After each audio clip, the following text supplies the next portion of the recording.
2022 road సైడ్లో ఉంటాను sir. Accident అయింది సార్, లారీ గుద్దింది సార్. 2 కాళ్ళు పోయినాయి. 100% కాళ్ళు లేవని సదరం సర్టిఫికేట్లో వచ్చింది సార్. నాకు ఇంతవరకు పెన్షన్ కూడా ఇవ్వలేదు సార్. ఎప్పుడు తీసుకున్నారు సదరం సర్టిఫికేట్? 2022లోనే తీసుకున్నాను.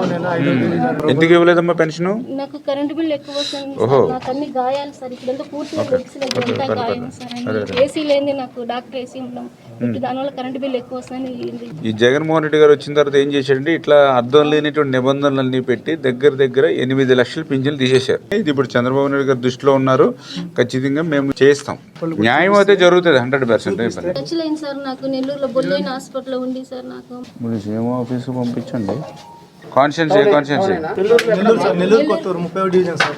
అన్నగారు నమస్తే అన్న. నమస్తే, బాగున్నారా? ఏం లేదు, కొద్ది పాపం ఈ శోభ అని మన నెల్లూరు రూరల్ అంటండి.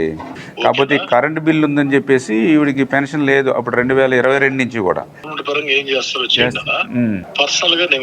ఆవిడ ఒకసారి మీతో మాట్లాడతారు, ఒకసారి చెప్పండి. ఎమ్మెల్యే నమస్కారం సార్.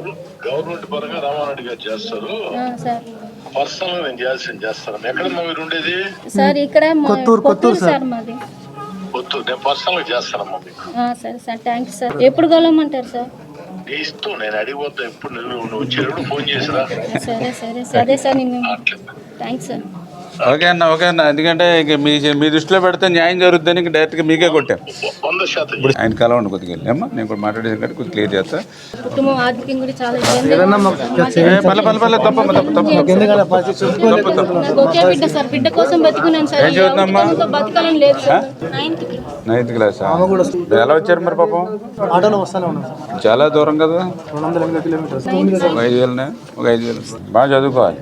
ఓకేనా? మళ్ళీ చర్చిలకి ఎట్లా కొంచెం జాగ్రత్త పర్లేదు.